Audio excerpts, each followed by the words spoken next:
Exodus 37.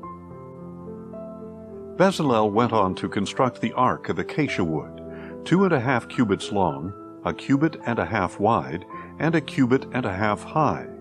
He overlaid it with pure gold, both inside and out, and made a gold molding around it.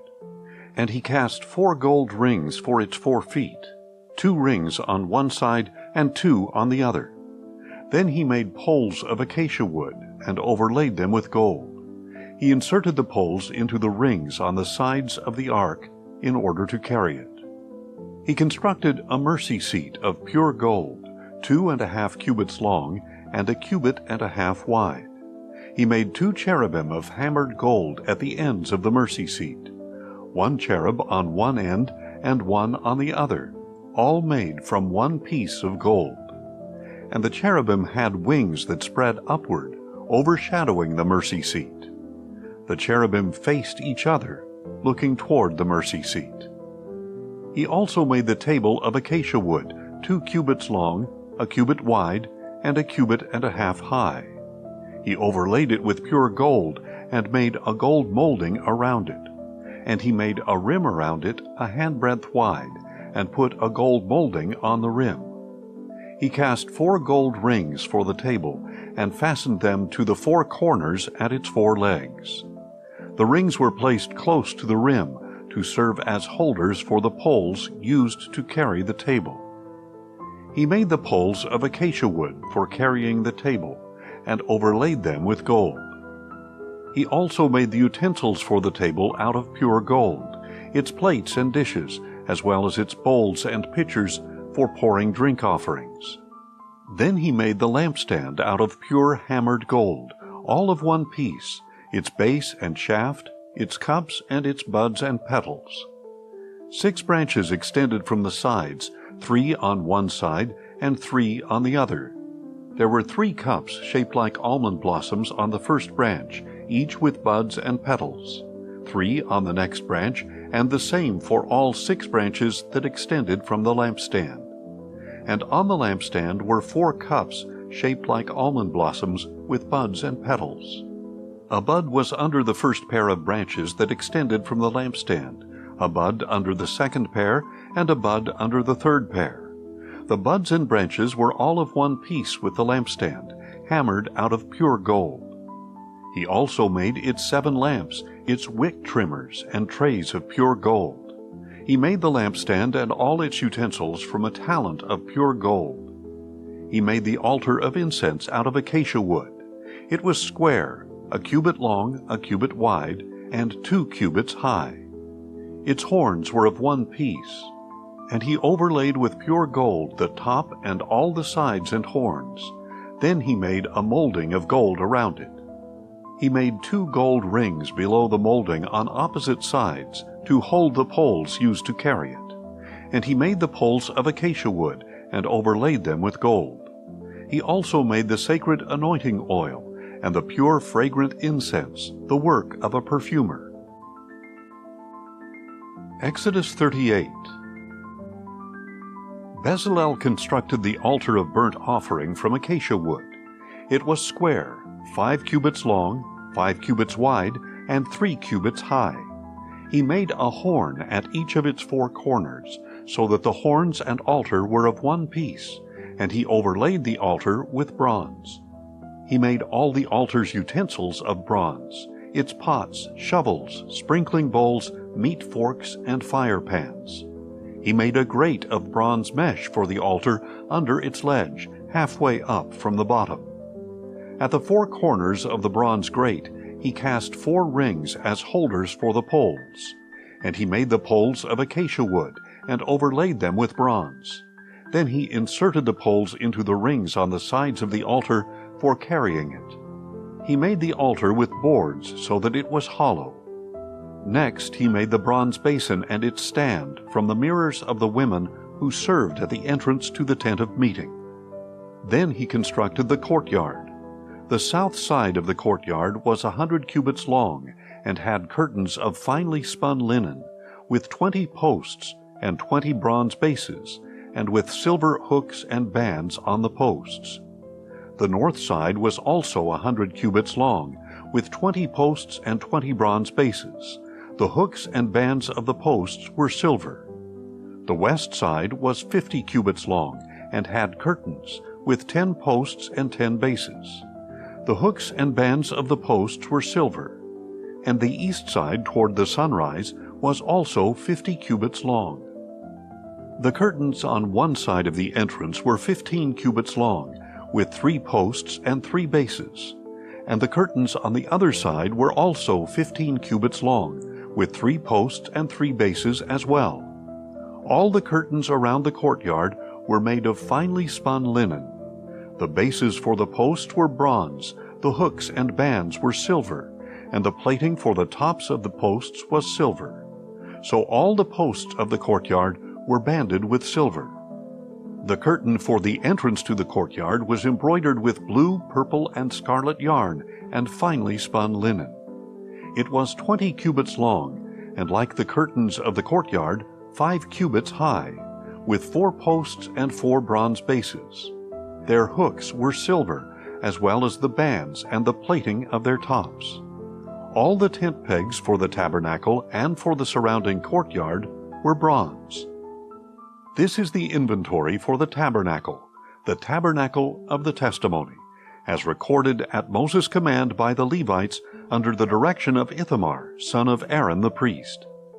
Bezalel, son of Uri, the son of Hur, of the tribe of Judah, made everything that the Lord had commanded Moses. With him was Oholiab, son of Ahisamach, of the tribe of Dan, an engraver, designer, and embroiderer in blue, purple, and scarlet yarn and fine linen. All the gold from the wave offering used for the work on the sanctuary totaled 29 talents and 730 shekels, according to the sanctuary shekel. The silver from those numbered among the congregation totaled 100 talents and 1,775 shekels, according to the sanctuary shekel. A beka per person, that is, half a shekel, according to the sanctuary shekel, from everyone 20 years of age or older who had crossed over to be numbered, a total of 603,550 men. The 100 talents of silver were used to cast the bases of the sanctuary and the bases of the veil, 100 bases from the 100 talents, 1 talent per base. With the 1,775 shekels of silver, he made the hooks for the posts, overlaid their tops, and supplied bands for them. The bronze from the wave offering totaled 70 talents and 2,400 shekels. He used it to make the bases for the entrance to the tent of meeting, the bronze altar and its bronze grating, all the utensils for the altar, the bases for the surrounding courtyard and its gate, and all the tent pegs for the tabernacle and its surrounding courtyard. Exodus 39.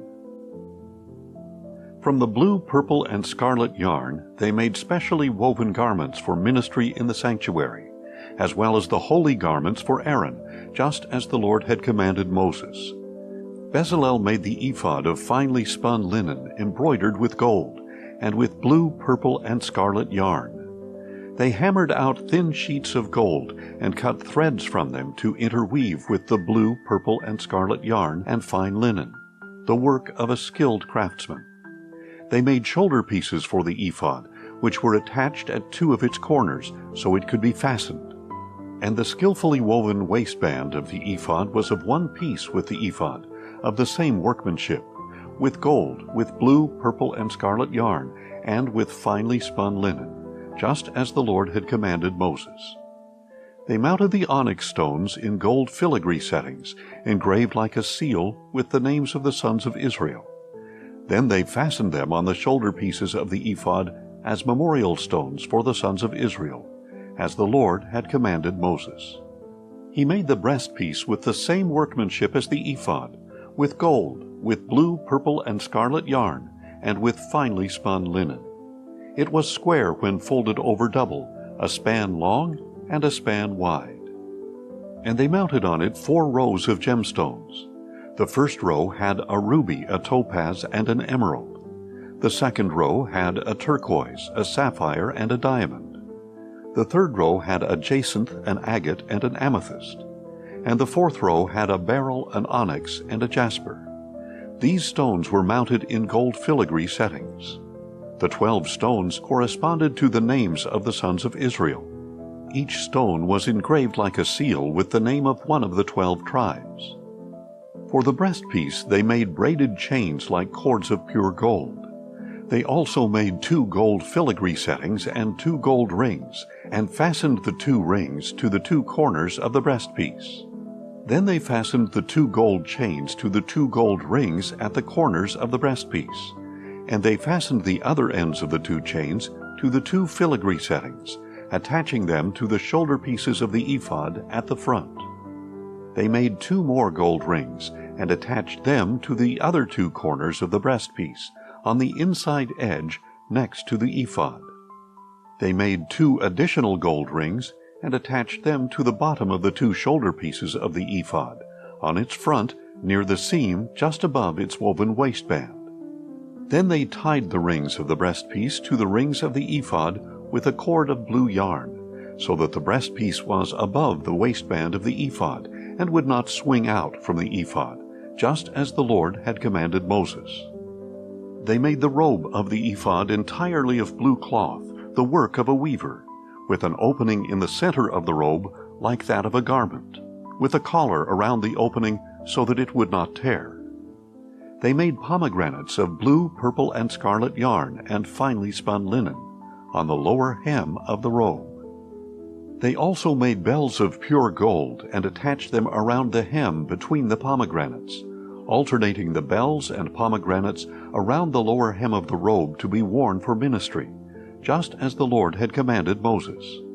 For Aaron and his sons they made tunics of fine linen, the work of a weaver, as well as the turban of fine linen, the ornate headbands and undergarments of finely spun linen, and the sash of finely spun linen, embroidered with blue, purple, and scarlet yarn, just as the Lord had commanded Moses. They also made the plate of the holy crown of pure gold, and they engraved on it, like an inscription on a seal, "Holy to the Lord." Then they fastened to it a blue cord to mount it on the turban, just as the Lord had commanded Moses. So all the work for the tabernacle, the tent of meeting, was completed. The Israelites did everything just as the Lord had commanded Moses.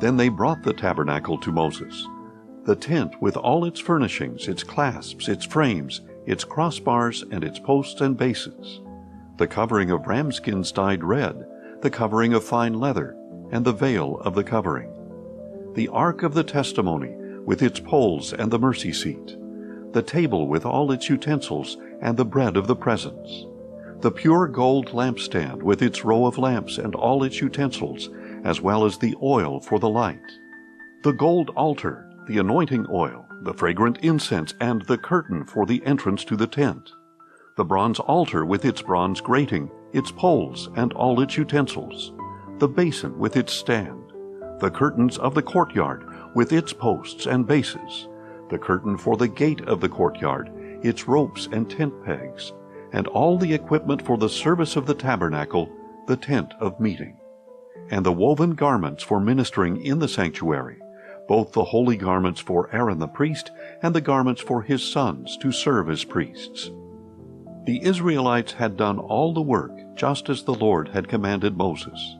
And Moses inspected all the work and saw that they had accomplished it just as the Lord had commanded. So Moses blessed them.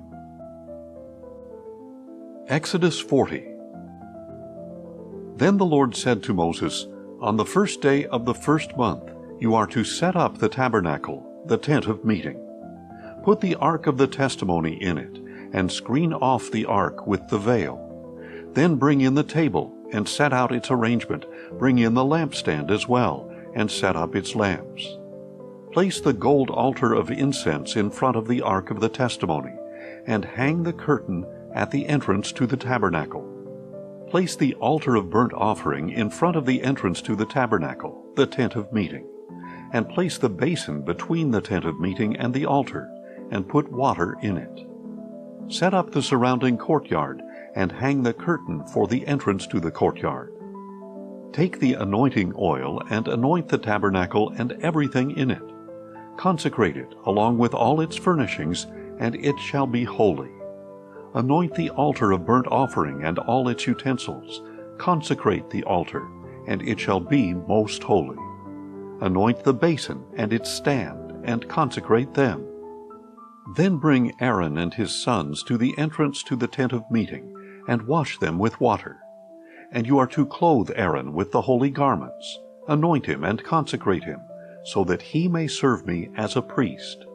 Bring his sons forward and clothe them with tunics. Anoint them just as you anointed their father, so that they may also serve me as priests. Their anointing will qualify them for a permanent priesthood throughout their generations. Moses did everything just as the Lord had commanded him. So the tabernacle was set up on the first day of the first month of the second year. When Moses set up the tabernacle, he laid its bases, positioned its frames, inserted its crossbars, and set up its posts. Then he spread the tent over the tabernacle, and put the covering over the tent, just as the Lord had commanded him. Moses took the testimony and placed it in the ark, attaching the poles to the ark, and he set the mercy seat atop the ark. Then he brought the ark into the tabernacle, put up the veil for the screen, and shielded off the ark of the testimony, just as the Lord had commanded him. Moses placed the table in the tent of meeting on the north side of the tabernacle, outside the veil. He arranged the bread on it before the Lord, just as the Lord had commanded him. He also placed the lampstand in the tent of meeting, opposite the table on the south side of the tabernacle, and set up the lamps before the Lord, just as the Lord had commanded him. Moses placed the gold altar in the tent of meeting in front of the veil, and he burned fragrant incense on it, just as the Lord had commanded him. Then he put up the curtain at the entrance to the tabernacle. He placed the altar of burnt offering near the entrance to the tabernacle, the tent of meeting, and offered on it the burnt offering and the grain offering, just as the Lord had commanded him. He placed the basin between the tent of meeting and the altar, and put water in it for washing. And from it Moses, Aaron, and his sons washed their hands and feet. They washed whenever they entered the tent of meeting or approached the altar, just as the Lord had commanded Moses. And Moses set up the courtyard around the tabernacle and the altar, and he hung the curtain for the entrance to the courtyard. So Moses finished the work. Then the cloud covered the tent of meeting, and the glory of the Lord filled the tabernacle. Moses was unable to enter the tent of meeting because the cloud had settled on it, and the glory of the Lord filled the tabernacle. Whenever the cloud was lifted from above the tabernacle, the Israelites would set out through all the stages of their journey. If the cloud was not lifted, they would not set out until the day it was taken up. For the cloud of the Lord was over the tabernacle by day, and fire was in the cloud by night, in the sight of all the house of Israel through all their journeys.